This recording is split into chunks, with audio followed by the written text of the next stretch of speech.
Welcome to Simply Mom Tamil channel. இன்றைக்கி வந்து இந்த வீடியோவில் எதை பற்றி பார்க்க போகிறோம்னா, ஒரு டெய்லி விலாகும் அப்புறம் வந்து கிச்சன் மேக் ஓவர் வீடியோ தான் வந்து பார்க்க போகிறோம்.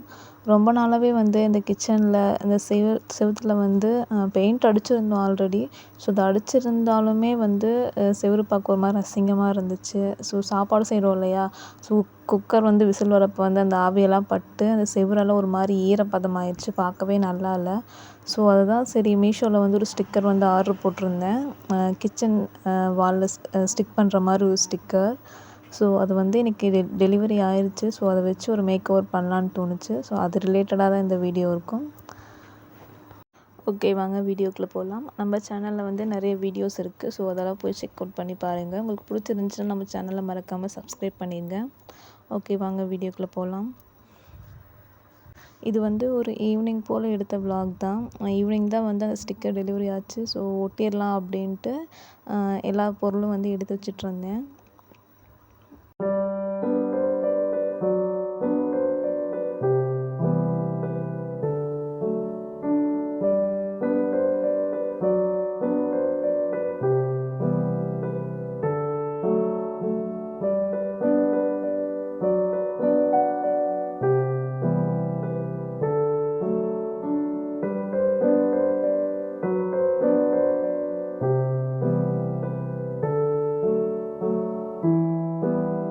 ஸோ கேஸ் மேலே வந்து மேலே இருக்க மண்ணெல்லாம் குட்டி ஒரு மாதிரி அழுக்காக இருந்துச்சு. ஸோ அதையும் வந்து டஸ்ட் பண்ணி விட்டுட்டு செல்ஃபையும் வந்து க்ளீன் பண்ணிட்டேன். ஸோ க்ளீன் பண்ணிட்டோன்னா வந்து ஸ்டிக்கர் ஓட்ட வந்து கொஞ்சம் ஈஸியாக இருக்கும் அப்படின்ட்டு ஃபஸ்ட்டு வந்து கேஸ் கீழே எடுத்து வச்சிட்டேன். இந்த ஷெல்ஃப் வந்து ஆல்ரெடி இப்போ தான் வந்து ஒரு 1 மந்த்துக்கு முன்னாடி தான் வந்து பெயிண்ட் அடிச்சிருந்தேன். ஸோ அடிச்சுமே வந்து ஒரு டல் ஆயிடுச்சு. ஸோ இதுக்குமே ஒரு ஸ்டிக்கர் வந்து ஸ்டிக் பண்ணிட்டோன்னா அது அப்படியே இருக்கும் இல்லையா. ஸோ அதுக்கும் ஆர்டர் போட்டிருக்கேன். வந்தோடனே அதுவே ஸ்டிக் பண்ணுற வீடியோ வந்து நான் போஸ்ட் பண்ணுறேன். ஸோ அதுக்கு முன்னாடி வந்து செவுத்துலலாம் கொஞ்சம் ஒட்டடை மண் இதெல்லாம் இருந்துச்சு. ஸோ நான் ஆல்ரெடி சொல்லியிருப்பேன், இது வந்து எங்களோட வீடு வந்து மண் வீடு தான் சொல்லிட்டு. அதில் வந்து நிறைய எறும்பு வர ஆரம்பிச்சிருச்சு. ஸோ எறும்பு வந்து ஃபார்ம் ஆகி ஓட்டை போட ஆரம்பிச்சிருச்சு செவுரு ஃபுல்லாக. ஸோ ஸ்டிக்கர் ஓட்டினோன்னா அது வந்து தெரியாது இல்லையா. ஸோ எறும்பு வந்து அதிகமாக வரவும் வராது. ஸோ அதனால தான் வந்து ஃபஸ்ட்டு ஃபுல்லாக டஸ்ட் பண்ணி விட்டுட்டேன்.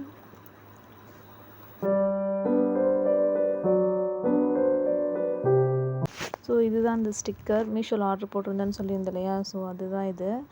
இது வந்து கிச்சனில் ஒட்டுற ஸ்டிக்கர் தான். அதில் காஃபி இது அப்புறம் அந்த ஜக்கு போட்ட மாதிரியெல்லாம் பிக்சர் இருக்கும் இல்லையா. ஸோ அதுதான் வந்து வாங்கியிருந்தேன். நான் வந்து இதில் 3 ஸ்டிக்கர் இருக்கும்னு நினச்சேன். ஆனால் 2 தான் இருந்துச்சு. ஸோ அதை வச்சு இப்போதைக்கு ஒட்டிக்கலாம், நல்லா இருந்துச்சுன்னா வந்து சைடில் ஒட்டிக்கலான்னு சொல்லிட்டு சரி ஃபஸ்ட்டு அதை மட்டும் எடுத்து பிரித்து ஒட்டிகிட்ருந்தேன்.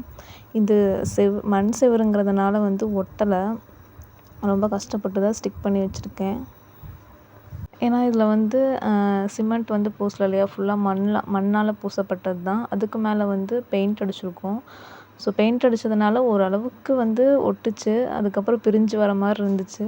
ஸோ அப்படியே வந்து ப்ரெஸ் பண்ணி ஒட்டி விட்டுருக்கேன்.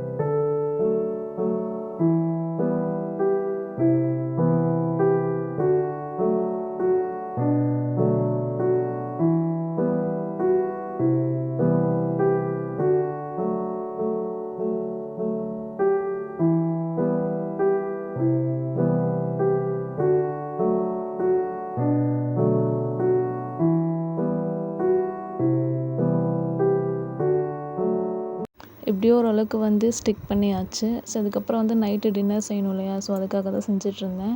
இன்றைக்கி வந்து சிக்கன் குழம்பு தான் வந்து செய்ய போகிறோம். ஸோ ஃபஸ்ட்டு வந்து அடுப்பில் வந்து ஒரு கடாய் வச்சுக்கிட்டு அதை நல்லா சூடானதுமே வந்து நான் வந்து கடலெண்ணெய் தான் யூஸ் பண்ணுறேன். ஸோ அதை வந்து கொஞ்சமாக வந்து ஊற்றிக்கிட்டேன். அதுக்கப்புறம் வந்து கடுகு கொஞ்சம் போட்டுக்கிட்டேன். கடுகு நல்லா பொரிஞ்சதுமே வந்து பெரிய வெங்காயம் வந்து கட் பண்ணி வச்சுருந்தேன். இதில் வந்து நான் பச்சை மிளகாவோ வரமிளகாவோ வந்து நான் சேர்க்கல. ஏன்னா வந்து சிக்கன் மசாலா போட போகிறோம் இல்லையா. ஸோ அதுவே வந்து காரமாக இருக்கும். நாங்கள் வந்து காரம் கம்மியாக தான் சாப்பிடுவோம். ஸோ அதனால் நான் எதுவும் மிக்ஸ் பண்ணல. அதுக்கப்புறம் வெங்காயம் வந்து நல்லா பொன்னிறமாக வதங்கி வரணும். அதுக்கப்புறம் வந்து தக்காளி ஆட் பண்ணிக்கலாம்.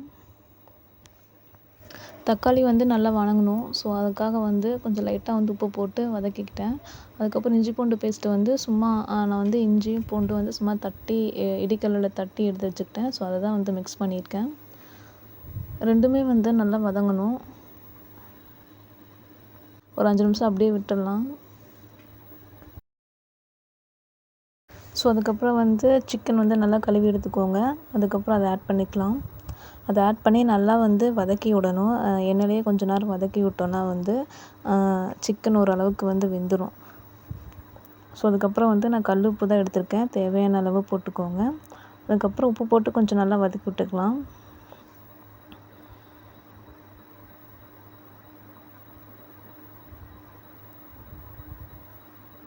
அதுக்கப்புறம் வந்து நான் சிக்கன் மசாலா தான் எடுத்திருக்கேன். ஸோ அது வந்து ஒரு 1/2 பாக்கெட்டாட்டும் போட்டேன். ஏன்னா நான் வந்து 1/2 கிலோ சிக்கன் ஆட்டம் தான் எடுத்திருக்கேன். ஸோ அது வந்து ஒரு 1/2 பாக்கெட் வந்து நான் போட்டுக்கிட்டேன். அதுக்கப்புறம் வந்து ஒரு பிஞ்ச் அளவுக்கு வந்து மஞ்சள்தூள் போட்டு நல்லா மிக்ஸ் பண்ணி விட்டுக்கலாம்.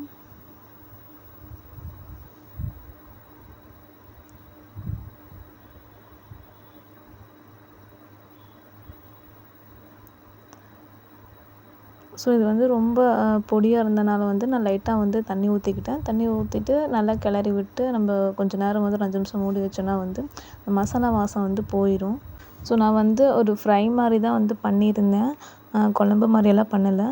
ஸோ ஏன்னா நைட்டு ஒரு நேரம் தானே வந்து சாப்பிட போகிறோம். சரி ஃப்ரை பண்ணிக்கலாம் அப்படின்னு சொல்லி தான் பண்ணியிருந்தேன். அவ்வளோதான். சிக்கன் வந்து ஓரளவுக்கு வெந்துருச்சு. இன்னும் லைட்டாக வந்து தண்ணி ஊற்றி கொஞ்சம் கொதிக்க வச்சுக்கலாம். கொதிக்க வச்சு ஓரளவுக்கு வந்து சுண்டி வந்துருச்சுன்னா குழம்பு ரெடி ஆயிரும். ஓகேங்க. இன்றைக்கான வீடியோ வந்து அவ்வளோதான். நம்ம சேனலில் இருக்க வீடியோஸ் வந்து உங்களுக்கு பிடிச்சிருந்துச்சுன்னா, இந்த வீடியோ உங்களுக்கு பிடிச்சிருந்துச்சுன்னா மறக்காமல் நம்ம சேனலை சப்ஸ்கிரைப் பண்ணிக்கோங்க. ஓகேங்க. தேங்க் யூ ஃபார் வாட்சிங்.